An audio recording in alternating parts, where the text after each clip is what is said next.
Hi everyone, welcome to Crafty Saturday. Thank you for joining me today. As you know, I am in Boston this weekend teaching at a crafting retreat held by my friend and mentor Celine Kempton.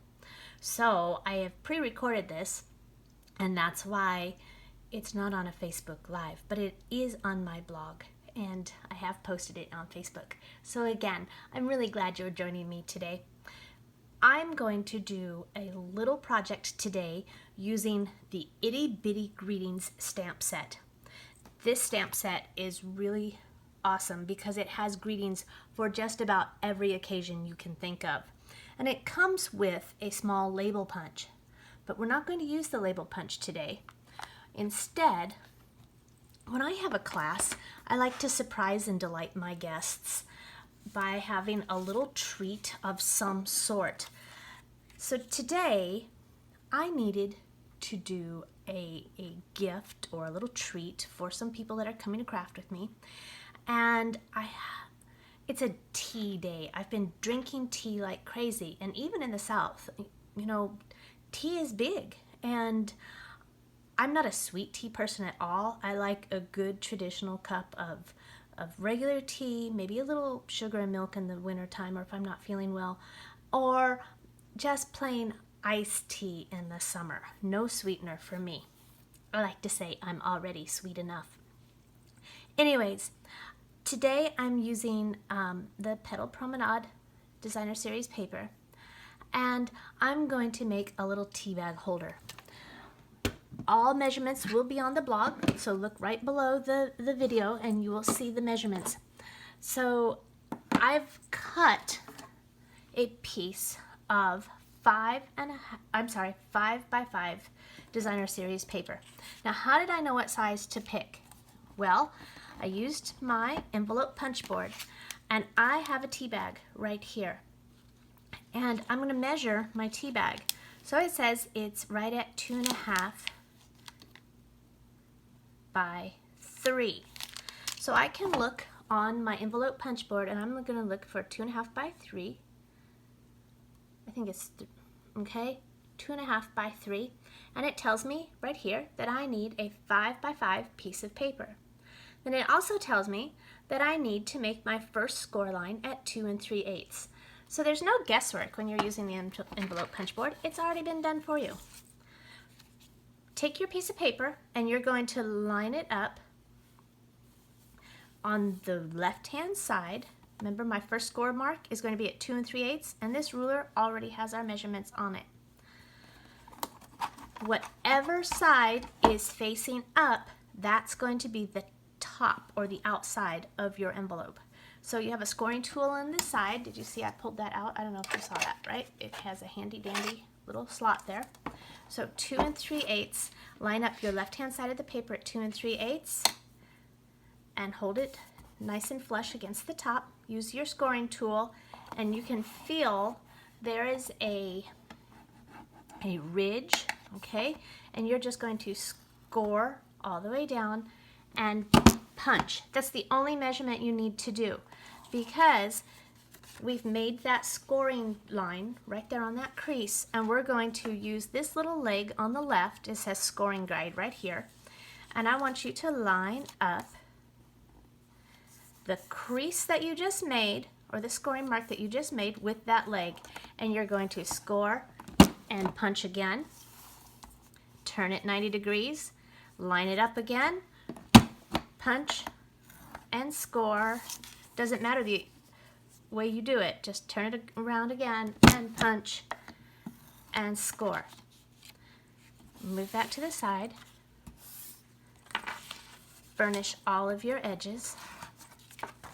Okay, so fold on those crease marks and use your scoring tool just to make a nice tight crease. And because it's equal, you don't have to worry about which one.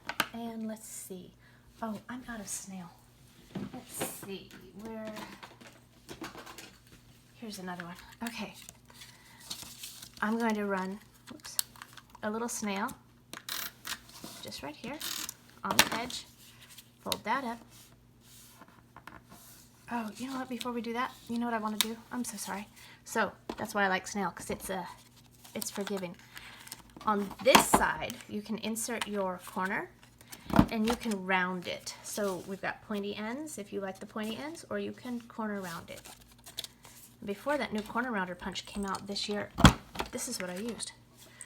Okay, now fold it in. This just makes it look a little nicer, I think.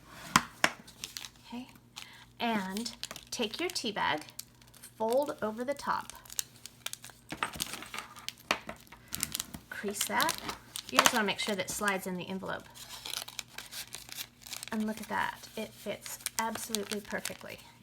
Give just a little adhesive across the top to hold it closed. Now let's decorate it. I have some mini ruffled ribbon here, and I'm going to take it and I'm going to just kind of eyeball the measurement. Set that in the middle. And cut a good long piece because you want it to look pretty fancy. Where are my snips?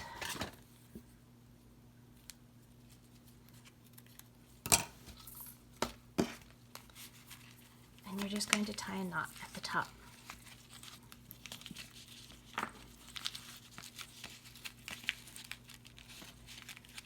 Oops.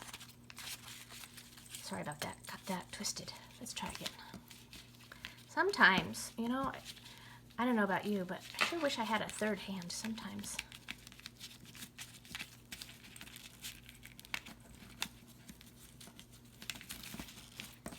I do get pretty good at tying single-handed knots though. Okay, set that aside. Then, using that itty-bitty greetings, I've picked the For You sentiment. And I have, this is just a scrap piece of paper that I have, my Blackberry Bliss ink pad. And I'm going to stamp it here. For you. Take my 3/4 inch circle punch, and remember to do a punch. They're locked, so slide the lock up and it opens. We're going to center that, and look, it fits absolutely perfectly. Give it a little punch. Ooh, thought it jumped off the table. And then to lock it, squeeze and slide. And oh, where did that other punch go? This is the 1 3/8 scallop punch. Okay, my friends, hold on.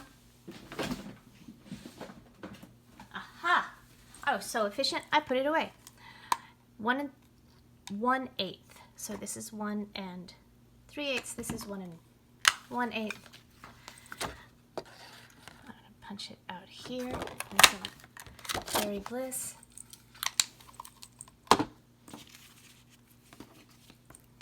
I'm going to add just a tiny bit of snail on the back. Center that. And using some mini dimensionals today, I'm going to put them on either side because I want it to be on the paper but not on the ribbon. So mini dimensionals on either side.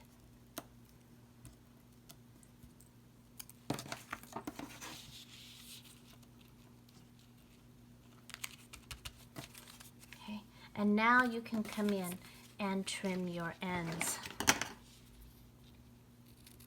Give it a little angle here. And you're done. I think this would make a great little gift for teachers or for someone who might be having, you know, just needs a spot of tea. They're also great at craft fairs or just to slip in a little envelope and send it with a card. So, thank you for joining me. I appreciate each and every one of you, and I look forward to seeing you again next Saturday. Bye-bye. Take care.